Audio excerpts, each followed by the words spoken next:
Hi everybody, it's Az here from HeelvsBabyface with AzChats number 78, straight off the heels of AzChats 77.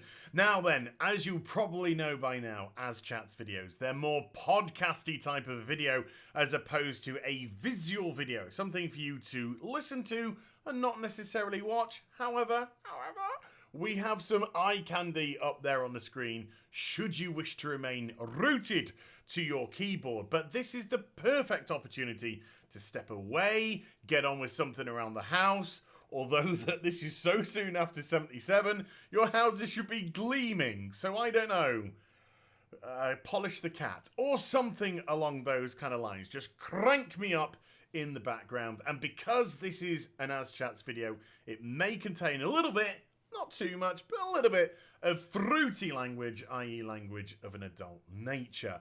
Now, you heard my views on the announcement of Classic, which actually came before I decided to talk about the release of the next World of Warcraft expansion, which is being called Battle for Azeroth. So does that mean I was way more interested in Classic than the next expansion? Are you worried that I'm going to destroy all your hype for the next expansion? I'm going to get into it right here. Now, I will let you know right from the bat that I'm going to be discussing the initial announcement of the trailer, bearing in mind, of course, that that is only like 3-4 minutes long. I'm then going to discuss the CGI cutscene, and then I'm going to go into the panel afterwards where they discussed features of the expansion for about an hour or so. So let's just get straight into it. When I actually saw the reveal, I have to confess I was very underwhelmed by the whole kind of way that it was presented. I'm not saying that it's bad. I'm not saying it's good, but I'm just saying that it was presented in a very muted manner. I really expected something a little bit more bang, pizzazz-wise, especially because the theme of the expansion is Alliance versus Horde, although I'm pretty sure that was the theme of the expansion for Cataclysm, and I'm pretty sure that was the theme of the expansion for Mists of Pandaria, but hey, how soon we forget. And also, the logo reveal at the end was very bland. I thought it was a really bland World of Warcraft logo, especially considering the Horde and the Alliance, blue and red, very vibrant colours. I thought we were going to actually see a very kind of vibrant merging of those two in the actual logo itself. Now, this is semantics. Can I just say, this is like very small little nitpicks. I just would have expected something a little bit more grandiose, because when they actually showed off little bits of footage and the features of the expansion, it was kind of the stuff that you expect to see anyway. And really what you wanted to see was something a little bit different, something a little bit special. So you kind of got level up to level 20, new dungeons and raids, new zones, and then it added a couple of little bits at the end with the plunder the islands and the war fronts, which I will go into as best I can in this video as well. And then after it finished, the crowd gave it a good clap, but you could see that there was a little bit of politeness there. And I was expecting more of a kind of result. Then they didn't finish it there, though. They said, we normally wait for the World of Warcraft panel to come on, and then we will show you the CGI opening cutscene for the expansion. But we're going to bring it to you here. And I need to discuss this because this cutscene was nothing short of a thing of beauty. Absolute beauty. I challenge anyone to show me a company that produces better cutscenes, better CGI cutscenes than Blizzard produce. I don't think there's anyone in the world. I don't think even Disney Pixar do better cutscenes than Blizzard. I don't think Square Enix, who are, renowned for their CGI cutscenes, I don't think they do them better than Blizzard. Blizzard do these. They are getting so good at these now. And before they revealed it as well, he also said, look, there's a lot of love has gone into it. A lot of love and a lot of effort has gone into this. And that wasn't a hype statement. You could tell that that was from the heart, and it's absolutely true, because the absolute, the whole of it, the minutiae, everything of it was just sublime. Every little minute detail in that was just outstanding. Sylvanas looked incredible. Anduin's armor was, oh my goodness me. If they put that in the game and they limit it to just like warriors and stuff, there's going to be a lot of annoying people. Because that just looked beautiful, or a paladin or something. But Anduin's helmet was incredible. It was amazing. It was such a great image as well. It was an image that really needed to be projected. It was an image which could live for years and years and years. That show, that's like you would associate that image with World of Warcraft. And I think the model of Sylvanas that they used looked much better than the previous one in Legion. I think they kind of slightly de-aged her. She looks a little bit younger now, and even the little turn-ups of the mouth, and you could see all the expression in the face. It was just divine. And that moment that she assaulted the siege tower of the Alliance and then suddenly went into Banshee mode, because we haven't seen Sylvanas in Banshee mode for goodness knows how long. Well, bearing in mind I haven't seen a lot of Legion because I've been away for a year, but seeing Sylvanas go Banshee mode was just, it was almost like a heart-stopping moment in a good way. It was like, wow. And then coming back together, and her rally cry to the Horde, who were being absolutely pummeled at the time by the Alliance, and Saurfang getting up and charging, grabbing the Horde. It's such a blood-pumping, adrenaline-fueling cutscene. You cannot help but feel moved by it. If it didn't stir you, you're dead inside. And I'm dead inside, and I was stirred. So, even that is a contradiction in itself. And then, of course, the Horde get their moment to shine in the cutscene, pushing through the Alliance ranks, Anduin getting knocked onto his butt, Manduin, whatever you want to call him now. He's still a young boy, but he's growing. But when he got up and did what I think is a mass res, am I right? I think it was a mass res that he did. I don't think it was like an AoE heal. I think it was a mass res that he did, because his troops were all kind of like down and out. They weren't dead, but kind of like down and out. And he does this mass res.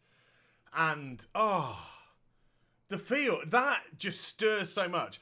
And if you were in my last stream and I was discussing it, all I was thinking while watching this, and Blizzard, take this as a huge compliment, can I stress?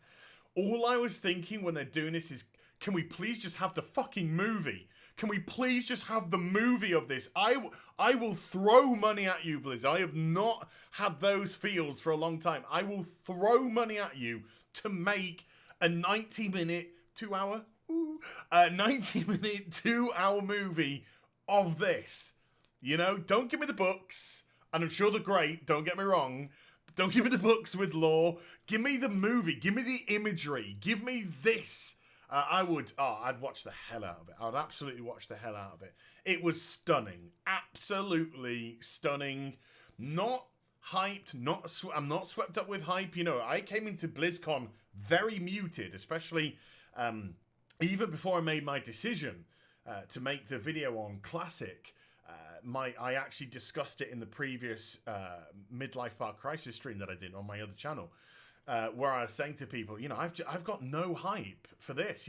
I'll probably watch the expansion reveal over the weekend and see what I think. But this cutscene was just sublime. I could make a whole video just ranting about it and how good it was. But the real thing which I found interesting is when that finished, the audience went bananas, as you would expect, but much more bananas than the reveal of the actual expansion, the 2 or 3 minute reveal of the actual expansion. And really, the response from the audience that they got from the CGI cutscene, that is what you wanted from your expansion reveal. That's why I think it was muted, because there was nothing there really to stir you up. That cutscene stirred everybody up. It showed conflict between the Horde and the Alliance. It showed Sylvanas as a dominant war chief and a strong war chief, and that is definitely what the Horde have lacked. I know there's a lot of Vol'jin lovers out there. Vol'jin has done nothing in Warcraft. Nothing but just be Vol'jin. He's just sat there being, oh, yeah, how you doing, man? That's all he's ever done. So the way, and that's not Vol'jin's fault, by the way, that's just bad writing. But Sylvanas has had some very good writing. You know, she's had the Greymane stuff throughout the course of Legion. And also she had the Garrosh conflict prior to that as well. So they have been developing Sylvanas for a while now, and she's got a personality behind her. And she's got some presence, which is more important. She's got some presence behind her, and that was absolutely on display here. So if you're a member of the Horde, you must feel pretty proud right now to have her at your figurehead. And at the same time, I've been a critique of Anduin. You know, he's been a very maligned character. He just kind of wanders around not doing anything and whining a lot. It was great to see Anduin coming of age, because this is coming of age. You know, the boy is still, what, 17, 18, 19, something along those kind of lines. He's still a boy who's trying to develop into a man. He's got some big footsteps to fill with his father. And, you know, the way that he controlled himself on the battlefield, the way that he actually threw down the sword to go to the heel, I loved. You know, he understood that not every battle can be fought with a blade. He understood that you have to use your brain, and, you know, you have to have support. You have to have the support as one. And he cried out, as one. And then for the Alliance, and then it had the wonderful moment of them coming together. And, oh my God, I think I've come. I don't know how long I've been speaking for, how long this video is already. It feels like about 10 minutes, and I've just pretty much just absolutely squeed over the cutscene. But that cutscene, unbelievable. Absolutely unbelievable. And after I saw that cutscene, I was ready for the expansion, you know? I was ready for them to give me something about the expansion.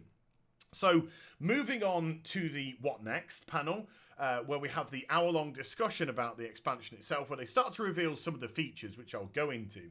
Now, what I will say is I'm going to go through these features relatively superficially, kind of like how they announced it, what I thought of it, you know, whether I liked it or whether or not I think there's, you know, cause for concern, or whether or not I think, yeah, okay, and whatnot. And I will pick out individual ones like, you know, potentially like dungeons or war fronts or island, you know, plundering, and I will deal with them in specific videos if you want me to, which I can go in a lot more depth about. If you do, let me know in the comments down below. #plug. So do tell me in the comment section down below if you really want to go into the, you know, the meat and potatoes, the minutiae of it all. So, what we saw so far, first of all, I've got this written down. I've got a block pad in front of me, and I've got this written down. Alex Afraziabi. Have I said it right? Alex, if you ever get to watch this video and I've butchered your name, I do apologise. But Alex Afraziabi came out, and he was great. I've got to say that both Ian and Alex had a lot of personality about them. I both thought they produced their informations and presented the informations on the new expansion in a fun, interesting way. And you've heard me before. I have been very critical of certain people mentioning no names. Why on earth they gave these people microphones in the first place? And it was good to see that they gave somebody the microphone who was confident, who had personality, who could banter with the crowd, and I thought Alex controlled the floor and the stage magnificently. Ian, he doesn't display too much emotion. Not a criticism, I'm just saying. He doesn't display too much emotion, but he talks very well. He can get the information across in a very pertinent manner. And so it was a very quick hour to watch. It didn't drag. I wasn't thinking, oh my God, you know, take the microphone off and give it to somebody else, you know. I was riveted to what they had to say. I was interested in what they had to say about the expansion reveal. So, let's get into the notes here. There's going to be a completely unique way of presenting content in this expansion in terms of how the Alliance and the Horde interact. Normally, we find ourselves in zones which have both the Horde and both the Alliance together. Regardless of whether or not you're on a PvP or PvE server, you'll be doing quests and you'll see people from the opposing faction doing the same quests around you. If you're on a PvP server, you may or may not decide to engage in World PvP. Obviously on a PvE server, you just hashtag get on with it. This time though, the Alliance and the Horde are going to have separate continents to level up on. And each of these continents are going to have three zones each, and you'll level up to 120, and then after you've leveled up to top level, the opposing faction's continent becomes available for you to go over to. Now, I was initially concerned about this, because my initial thought was 10 levels, 3 continents, a little bit concerned about that for... Although you can choose which one you want to start off, it's all level scaled like it was in Legion. Although you can choose which part of the zone, which zone you want to start in and do the 3 in whichever order, I was concerned that, it might feel a bit of a drag with just those 3 zones leveling up to top level. Then I actually had another think about it, and I thought, do you know something? It's actually not that bad. It's not that bad an idea. Because if you really think about it, one thing which, again, I have said, if I refer to myself in this video a lot, it's because I have to kind of like remind you of stuff I've said in the past to make you aware of where I'm going now. What I have been very critical of in the past is the fact that leveling doesn't mean anything in WoW anymore. Leveling is such a minute experience. Hell, even in AzChats 77, I joked about, being excited for Classic because leveling is going to take a long time. It's a legitimate form of content in the game, and it's not something to throw away, as opposed to, I think I said in the video, 36 hours later, top level, where's me world quests? Ha ha ha, aren't I so funny? Aren't I so Thank you. I am, thank you. Okay, good. Whereas in this case, it's kind of almost like, yeah, we understand that leveling isn't a massive part of WoW anymore. So who really cares that you've got 3, zones within a continent to level up in? Because when you get to top level, which is the most important part about WoW nowadays, when you get to that top level, you're opening up a brand new continent for your faction. You're opening up the Alliance side, you're opening up the Horde side, whichever it may be. So when you hit top level, there's a continent which you haven't even seen yet. Now, for your main character, obviously, if you're dealing with alt, you have. But when you're dealing with that from your main character, that's actually quite a good position to start your end game from. I'm starting my end game, and I'm starting my end game going to a continent that I haven't even seen yet. As opposed to something like Legion, whereas you'd seen all the continents pretty much, and the only thing you hadn't seen was Suramar, and Suramar was going to be unlocked for you at end game. This time, there's a whole continent with 3 zones awaiting you at top level to start doing your incursions and infiltrations. Not bad concept. I do think, however, Blizzard really have to look at the whole idea of leveling in WoW. I don't necessarily think that going from 120 to 130 in the next expansion is going to be any sort of relevance. Maybe you should look at something a bit different and just capping off level, or even getting rid of level, just giving us a symbol and using armor and weaponry and stuff like that to dictate power as opposed to level, and sort of give the audience something a little bit different completely instead of those numbers. I don't think people are particularly bothered anymore about the numbers. Yeah, sure, getting to a level 100 felt like a bit of a milestone, but after 100, going to 110, going to 120, it doesn't really matter. Blizz, I would implore you for the next expansion to look at a way of developing a leveling system that didn't involve a level. There's the challenge for Blizzard. Okay, so after that, and the 2 continents are Zandalari for the Horde, by the way, and Kol Tiras for the Alliance. But, you know, the names at the moment are irrelevant until I start getting to the details. What I will say is, when they showed off the zones itself, there's one part of Blizz I've never criticised. And that is, well, actually, I did a tiny little bit for Town Long Steps, but never mind. But the art department, they are magnificent. Absolutely magnificent. And again, the zones looked wonderful. They did look absolutely wonderful. They're a joy to look at. There seemed to be, with the Alliance especially, for Kol Tiras, there seemed to be a lot of Witcher influence. I can't be the only person to say this. Please tell me I'm not the only person to say this. But I was looking at the zones and I was just like, well, that's from the Blood and Wine expansion, and that's from, you know, the normal kind of game. So I was seeing a lot of kind of like Witcher influence when it came to the Alliance areas, and that is not a criticism. That's a compliment. I was like, I'm okay with that. You know, I'm okay with that. And I really kind of liked the theme for the Alliance side. I really kind of liked the Proudmoore and the Four Houses theme, and the pirates and the cutthroats. I like that. I think that sounds quite fun. It could be. I'm hoping that there's a little bit of tongue in cheek in there as well.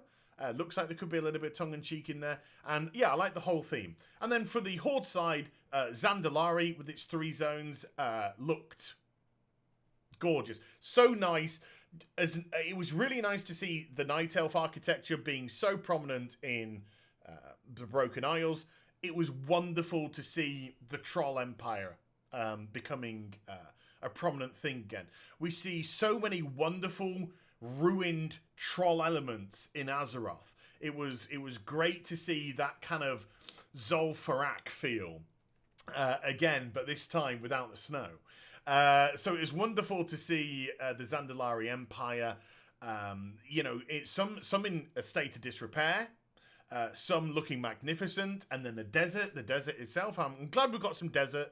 It's been a while since we've had desert, so I'm glad we've got desert. You know, kind of like a little bit bored of snow, now and stuff like that. So desert was good. Don't think we've seen any proper desert until we saw Uldum for Cataclysm. So it's been a long time coming. So aesthetically, it looked great. The mounts, the Brontosaurus thing, whoa, I'll have one of them. And the T-Rex, I'll have one of them. With its muscles, it looked like just muscles on it, like no skin, just muscle. Oh, it looked really cool. So that all looked great. And I've got to give significant props as well to the music. Because when they were playing the music in the zones, there were certain pieces. There was a certain piece, and I think it was in the second Zandalari zone. There were certain pieces of music which were just beautiful. And I was contemplating, I'm not going to, but I was contemplating making a video which I was going to discuss things in the last year that have been away from the game that I genuinely missed about WoW. But I thought, no, it came across a bit too sycophantic, and so I decided to bin that idea. However, what I will say is, one thing that would have absolutely been on that list was music.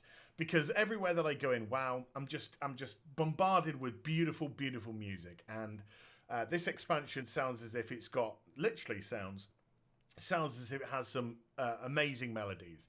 So again, big props to the art department, big props to the music department. I don't think you get the kudos that you genuinely deserve at times, but I'm going to give it to you right now. So from an aesthetic standpoint, it looked great. It looked very nice indeed.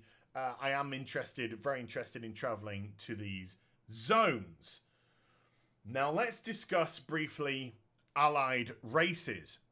So along the way, along your journey, you're going to be able to unlock. You don't get gifted. You're going to be able to unlock allied races. So I think the Horde have the Zandalari Trolls. They have the High Mountain Tauren. And they have the Suramar. Scout's Honor. They have the Suramar elves as well to unlock. And then on the Alliance side, you've got the Dark Iron Dwarves. You've got the Lightborn Draenei. Whatever. And then you've got the Void Elves to unlock. I like the way that they're not gifted to you at the start. I like the way that it's just like, we're bringing 2 new races. You can start them. You can race change immediately. You can do them from level 1, whatever. I like that you have to unlock them because it actually gives you something to aspire to. And if Blizzard put a decent storyline attaching the element of unlocking them to each of these, then again, it adds something to the game. I've been very critical in recent times about storytelling. Actually, having played a bit of 7.3 now, I think 7.3's done some rather good storytelling. Again, I totally stand by my what I said earlier about a totally weak source way of opening up Argos. You know, land, yeah, he killed 12 demons. Really weak source. But as you get into it, it gets so much better. It's just like, why did you screw up the start when you had all this stuff coming? So storytelling's getting better, and as long as they put a decent story, it doesn't have to be huge, but as long as they put a decent storyline attaching the other races to unlock, then that's something, again, something to aspire to. Something you don't have to do, but something to aspire to, and probably something that we'd want to do as players of the game. And when you unlock them, if you roll that character, they start at level 20, not level 0. No, level 1. Nothing starts at level 0. I'm dead. I can't start the game because I'm alive. I'm undead. I'm in Terriful Glade. Whatever. So yeah, they start off at level 20, and then you can if you level them up all the way to top level to 120, so you go up 100 levels, you'll unlock some sort of armor, some sort of fancy armor that said, hey, look at me, I actually started one of these characters from level 20, and I've unlocked this armor. I think it's called Heritage Armor, and then that armor can actually be transmogged onto any character, any race, I think. So, you know, if you've got a Dark Iron Dwarf and you got them from 20 to 120 and you unlock their armor, you could actually put that onto a Warlock or a Mage or a Priest and make them look like a Battle Mage and stuff like that, I think Ian said. So I liked that idea. So I like the fact that they actually have given an incentive and a motivation to level up these characters. Sure, you can purchase a race change and all that kind of stuff immediately, but you won't get the heritage armor. You have to do the actual leveling from 20 to 120 to get it, but you can get the aesthetic immediately, should you wish to. But I like the fact that, yeah, there's something to aspire to there. It's just not like, ugh, I've got another race to level up. At least they've put a carrot, at least they've dangled a carrot for you to go for. It's better than a kick in the bollocks, let's be honest here. And then on top of that, one thing which I was so surprised got a massive reaction, was the world scaling which they're going to bring in. Now, the reason why I was surprised is at the end of Warlords of Draenor, I had, I think, 13 characters at top level. Less than some people, more than I imagine a lot of people. And I was just like, I just do not want to level another character again in my life, you know? I am so done with alt leveling and whatnot. So I was actually quite surprised at how well received it was and how excited people seem to be by the prospect of world scaling. So what will happen is certain zones will scale up to X amount of level. So your vanilla zones will scale to a maximum of level 60 because that was the end level at vanilla. But certain zones would be, instead of like level 1 to 60, certain zones would be like 40 to 60, and other zones would be like 10 to 60, and other zones would be like 20 to 60. So you can complete specific storylines within these zones without having to feel as if you got to move on to your next area. I've got to go from Elwyn Forest to Redridge now because, you know, my quests are green, my quests are grey. So you can actually finish off stories that you potentially never finished off or have never done before. And yeah, okay, I can understand it. And then a very clever thing that they did is both Northrend and Outland are going to be 60 to 80. So you can decide, you could just go straight from the end of vanilla over to Northrend if you want to bypass the Burning Crusade altogether, or vice versa, or mix and match.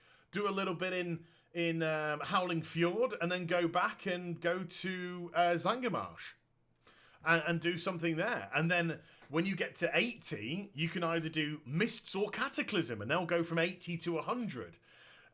That's clever.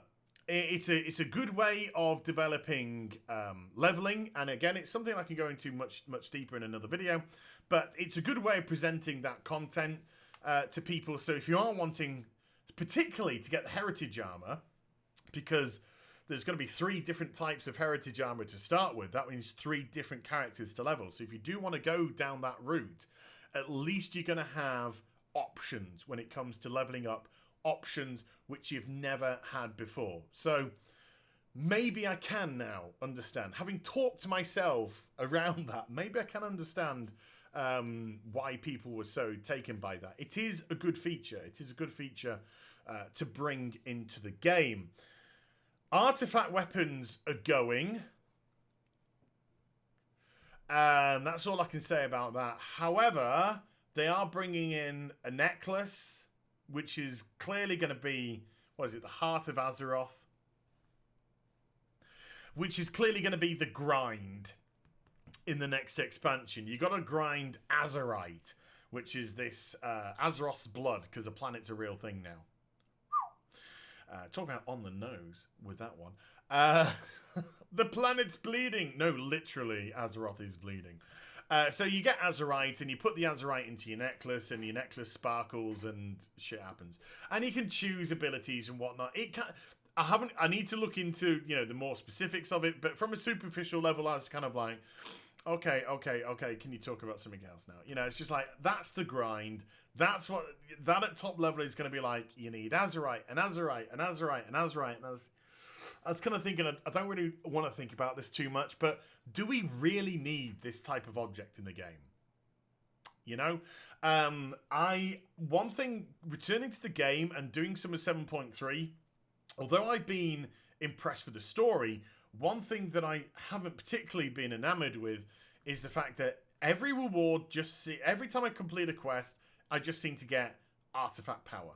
That is it. Gold or artifact power. No goodies to wear. Nothing like that. No toys, no mounts, no pet. Whatever it is.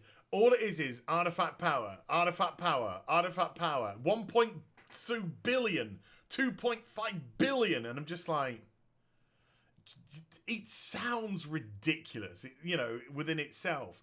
So do we really need this type of object in the World of Warcraft? We didn't need it in Wrath. We didn't need it in Burning Crusade. We didn't even need it in Cataclysm. Didn't even need it in Mists. And we didn't need it in WoD either. So why do we need it now? I understand that they want something in the game to constantly hook players to either upgrade and power in an effort to keep people playing the game. But, that can be done through other forms of content as opposed to just a grind. So I am concerned about this necklace. Not sold on it. I'm going to move on. Now, next thing we've got to look at is the island expeditions. Now, my alarm went off immediately when I saw this. I was like, ooh, this could be horrendous. And the reason why I thought that is because when I saw the information they provided, it's a 3-player... It's a 3-player feature, which is role agnostic. And by the way, that means it doesn't matter what you are, tank, healer, DPS. Not patronizing. There's probably a couple of people who'll be like, what's that mean? Oh, okay. You could be any role to do it, i.e. scenarios. Scenarios didn't work at all in Mists of Pandaria. We've got to be honest here. When there's no threat, there's no fun. When you know you can't die because we haven't got a tank, but it's okay, the enemies aren't going to be strong enough, they're not going to pose enough problems for us to worry about that.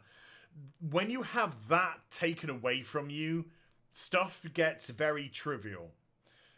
One of the things that I discussed in a previous AzChats video about one of the greatest things about going to vanilla is threat. Is legitimate, genuine threat. So whenever they say anything's role agnostic, I'm like, ugh. Oh. I'm worried. Now, when Ian fleshed out the information, I'm willing to give this a go. There was some interesting information. By the looks of it, it's going to be more objective based as opposed to combat orientated. So I was like, all right, okay. Fair enough, because if it's more combat orientated, it's not going to be fun. But there's obviously going to be elements of combat. But it's going to be like you gather resources to do stuff, and you do stuff to get to a thing, and then you get to a thing to do a thing, and thing, and things. And that is a very good description of it. And on top of that, they're adding in an additional element, and this is the additional element that made me go, oh. Okay, now I'm willing to give the benefit of the doubt until I see this in practice. And what talked me round, not to the degree of I think it's good, but to the degree of I'm willing to give this one a shot, is you will be pitted up against either 3 other players, so there's a PvP element involved in it, or 3 highly advanced, although I don't know how much highly advanced is for Blizz, but we'll see, 3 highly advanced AI NPCs who will be trying to do the objectives and trying to scupper you and all that kind of stuff along the way. So you got to pick your fights, when to fight, when to run away, when to not engage in combat at all because you're doing either resource gathering or whatnot.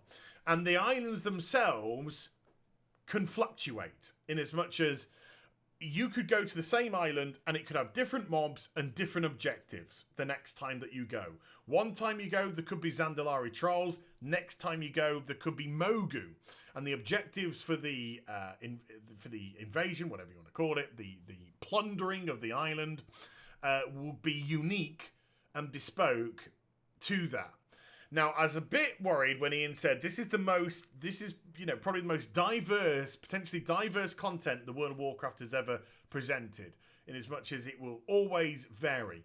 I distinctly remember in Mists of Pandaria, when they got rid of the daily level cap, them saying, we have 200 daily quests. It will never feel like you're doing the same daily quest twice.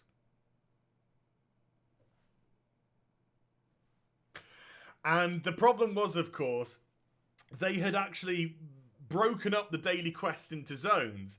And so one zone that you're in might have just had 8 daily quests and you got 3 a day. So you always felt like you were getting the same daily quest over and over and over again. So if this is the case with this island, like, one of the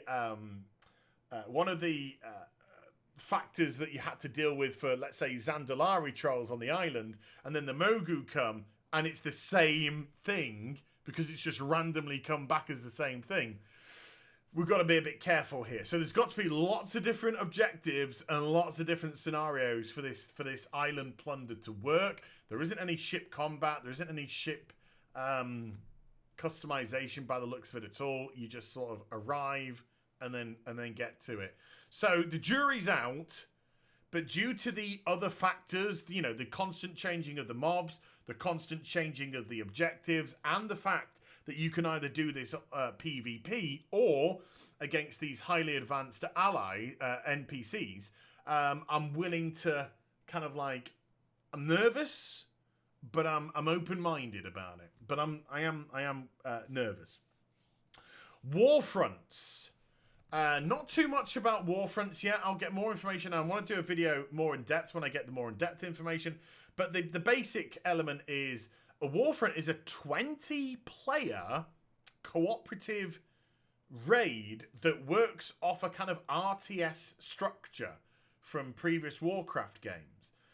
So you and 19 other players will gather resources, construct buildings, upgrade buildings, and these buildings you will choose which ones you want. Sorry, my nose is so There you go.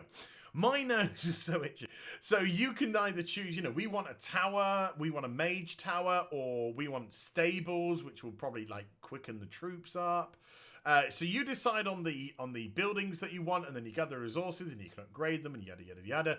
And you're assaulting. Your troops will be assaulting bases which have a very strong enemy inside, and it has to be a strong enemy. You've got 20, not just the NPCs, but you've got 20 players here as well. And from what I saw of it, I think I saw something in the Arathi Highlands, Stormguard. I think I saw an image of Stormguard being like one of the areas to assault and stuff. So this could actually be really good fun. It might be horrendous again. Might be horrendous, especially if you like disagree with people as opposed to what buildings you want to create and stuff like that. I'm worried about how, you know, what if somebody just like, fuck it, I'm going to go over to the stable master and go, make us stables. And people are like, no, we wanted to do the, you know, I'm worried about that sort of element of it and how that's going to be dealt with. And obviously how the NPCs are going to function and stuff. But the thought of it sounds interesting. Like, taking over Stormguard's been in a state of disrepair for ages. You know, taking over the Stormguard and having the Alliance flags flying, or Horde, you know, whatever. Having your faction's flag fly over that area.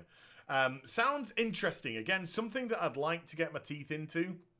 But sort of like, eh. And then we went into some PvP elements. And here we go. Here's where we have a little bit of a problem. Now, first of all, we've got the basic stuff. There's going to be 2 new arenas, 1 new battleground from the start, and they're actually going to be hitting in 7.3.5, along with the changes to the world scaling. That's also going to come in 7.3.5, and not the next expansion. So they're coming soon, and they're coming soon to the PTR. So that's kind of standard stuff. Good to see that they're actually adding arenas. Good to see they're actually adding a new battleground. Helinka, custiest job in the world ever. What did he do? What do you do, Helinka? Anyway, that's by the by. And what got me worried? Well, first of all, something made me go, oh, that's good. And then immediately go, oh.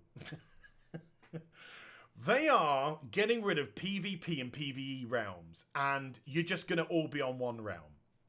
If you want to go PvP, you have yourself flagged as PvP. If you don't want to PvP, you just keep yourself unflagged.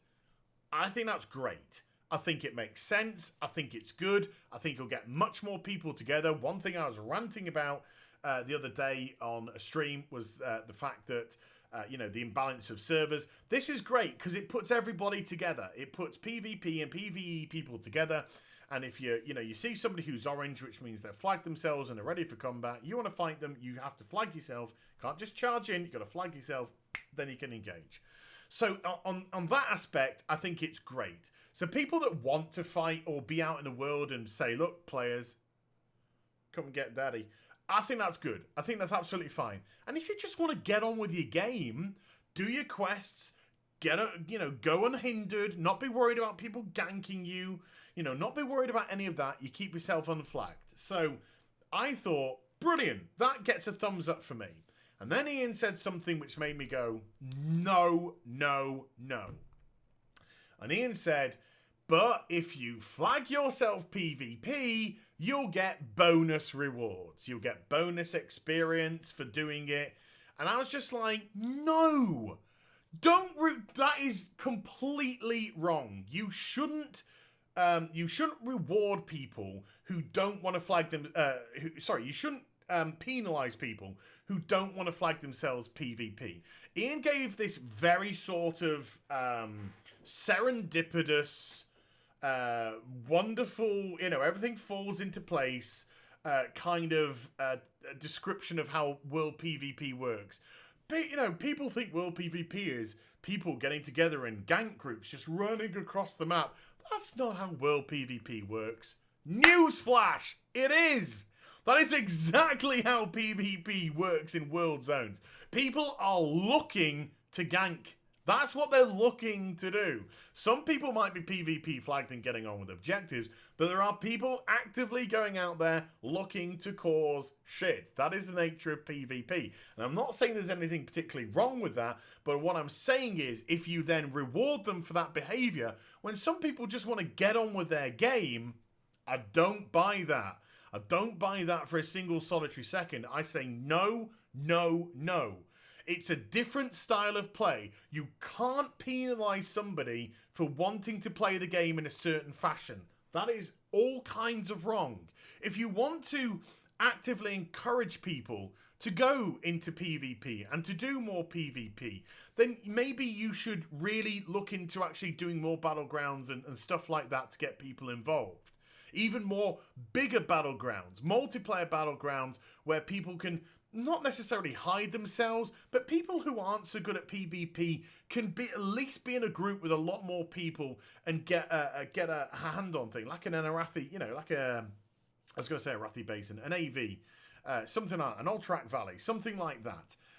But to kind of penalise PvE players because they don't want to flag themselves. You know, I used to be on a PvP server and I moved across to a PvE server because I just, you know, sometimes I just don't want the hassle.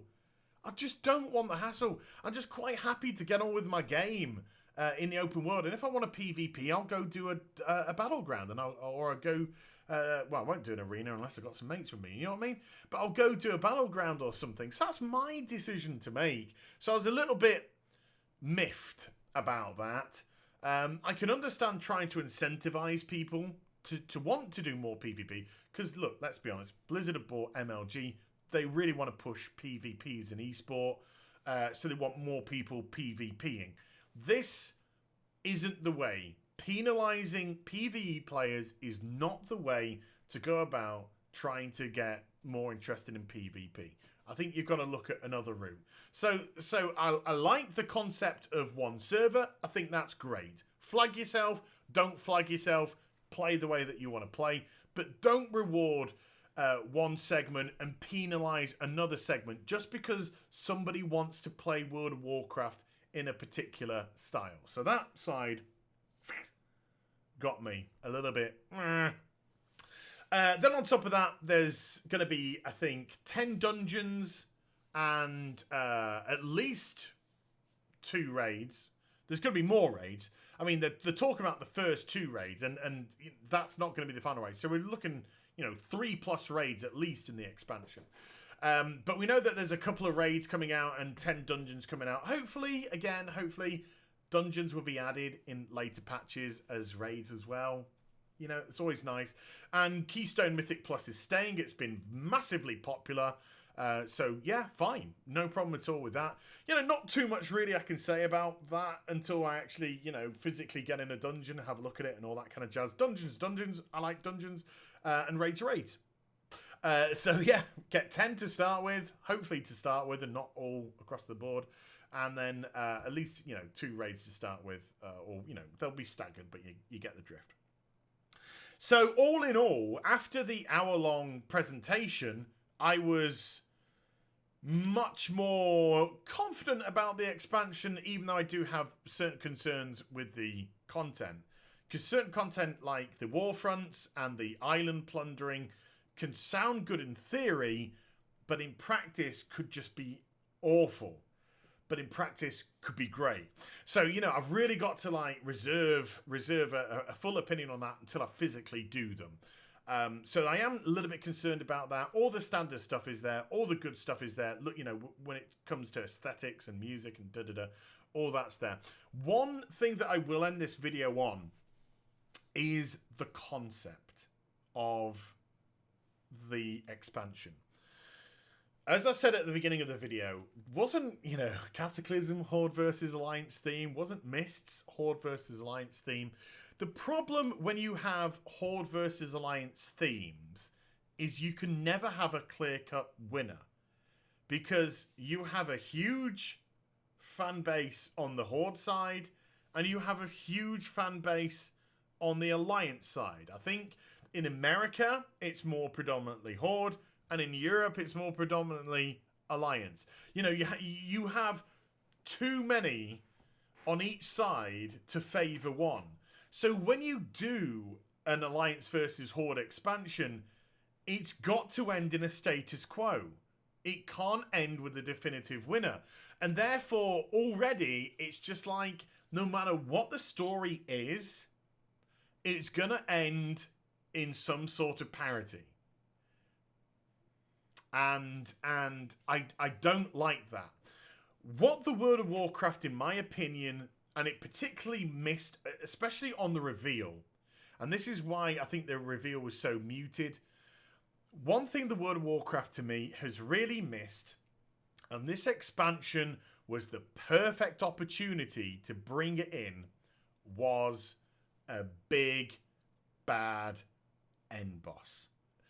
Original end boss, preferably, bring something new to the equation.